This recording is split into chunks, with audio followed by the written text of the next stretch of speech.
If you give 10,000 US dollars to all of the top 6 AI chatbots, then what would happen? In this video, I dissect exactly what did happen, the styles of trade each chatbot was using, what the winners were doing and the losers were doing. Alpha Arena is a creation of NOF1. This is basically a research lab created by Jay Azang. The rules of this are quite straightforward. Each model is given 10,000 real money in real markets. The different chatbots are Claude, DeepSeek, Gemini, GPT-5, Grok 4, and Qwen 3 Max. The markets are crypto perpetuals on Hyperliquid. By the way, Hyperliquid is also the main perps DEX I use. If you'd like to use it, I've linked it in the description below and in the pinned comments. If you come here to the left hand side, you'll see under perps all of the major crypto perps markets listed here. And you can see the duration of season 1 is until November the 3rd. But what's happened in terms of performance has been crazy. For example, if I just hover over Grok here, you can see Grok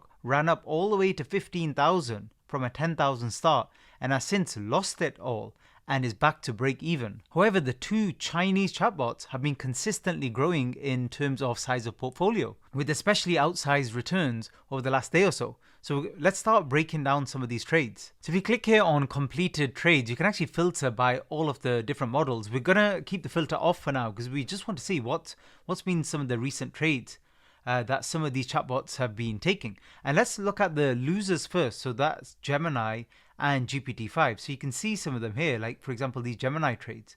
And if I just filter by Gemini now, what I can see is that hold time of the Gemini trades very, very low actually. A lot of them barely 10-20 minutes. So loads and loads of small losses. Now, by the way, it's worth mentioning that if you think about the fees when you're making these perps trades, because these are leveraged trades. So these are trades where it could be a 5x or 10x position, for example. So the fees will be quite high. So Gemini is probably even lower than this when you take into account fees. So it's worth noting that. Now, if we filter for GPT-5, you can see the hold time's a lot longer. They're just bad trades. So, by the way, what I did with the ChatGPT trades is, unironically, I've asked ChatGPT-5 to summarize these trades in terms of style, outcome, hold times, etc.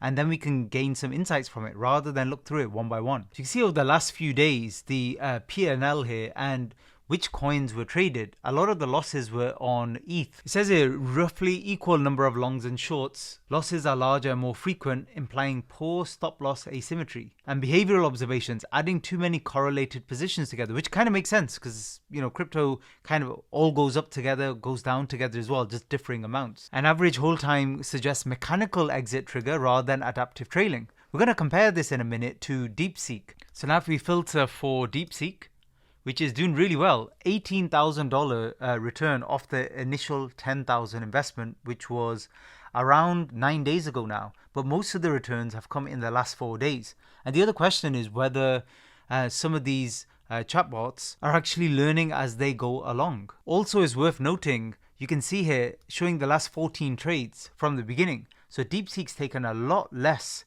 in terms of trades. And if you click on positions, you can see current positions at the moment as well. You can see some massive returns for DeepSeek in terms of positions it's still holding. So it's a much longer term hold. So I've just pasted those in ChatGPT as well. And have a look at these comparisons. So in terms of number of trades, a lot less trades.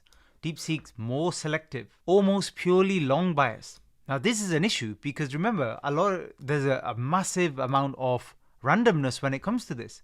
Because the market's good at the moment, if DeepSeek's mainly taking longs, what if the market had a few down days? DeepSeek's still taking longs, it could lose all of this amount. And just to pause in this video, obviously we're just comparing chatbots here and it's a very small kind of sample size. You'll have to do tens of thousands of these models and run them again and again to see if there really is statistically significant any difference with the best chatbots compared to the worst, and what's the exact prompt you need to give them. That's a whole other question as well, but it's a really interesting field. Going further down in terms of overall P&L, remember DeepSeek is holding a lot of profits, but it's not closing these positions either. So again, if we have a downturn, it's not going to be showing that high of a kind of total asset value. In terms of max drawdowns, both accept similar, which is interesting.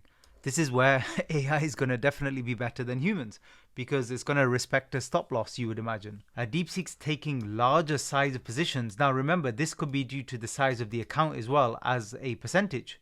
So as the account's getting smaller, for example, with GPT-5, the account size is only 3,000 now. You'd expect obviously the hold sizes to be smaller. And it says basically for ChatGPT, it's more short swing day trading mix. Interestingly, DeepSeek's concentrated more on BNB and XRP. If we have a look now at the positions which we were talking about before, so let's include all models. You can see GPT-5 holding a lot of different cryptocurrencies at the moment. And if you scroll further down, same for Grok.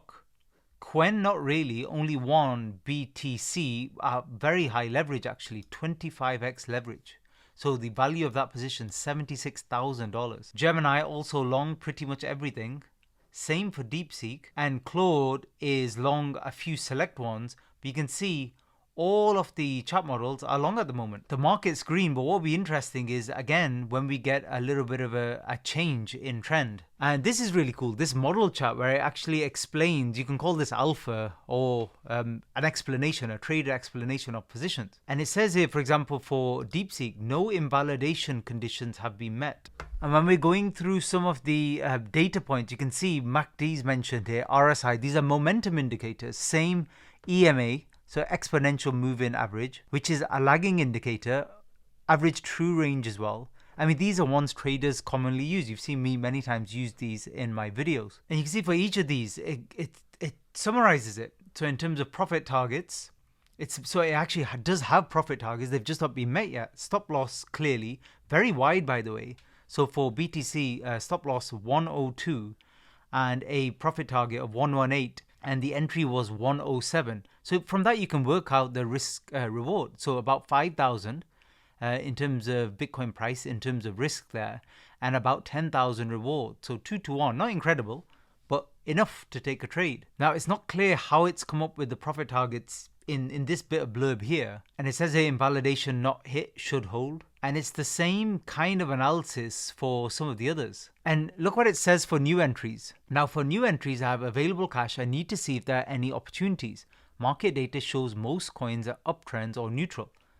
I don't see any strong signals for new entries that would exceed trading costs significantly. So it's thinking about the costs here. No clear alpha signals. Very interesting. Like a lot of people would ape into these green candles every time crypto has a green day. But you've seen in the market the last 6 to 12 months, every time we have a couple of green days, it's followed by red days, sometimes really bad red days actually.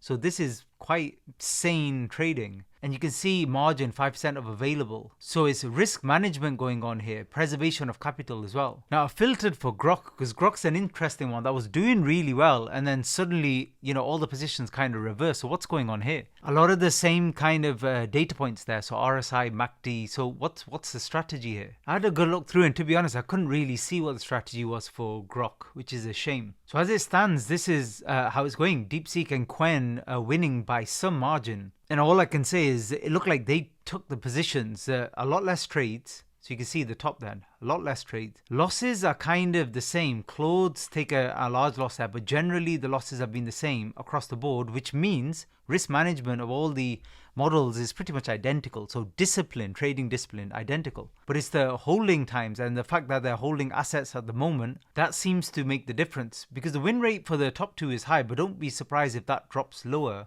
We're in a short-term bounce for crypto for the last few days, and I think that's what matters. Now, these are overall stats. If you look at advanced analytics, you can see that especially DeepSeek, the average hold time is very long, so 36 hours, so by far the longest. And this is the other thing, and possibly problem, in terms of percentage of longs, is nearly all the positions were longs.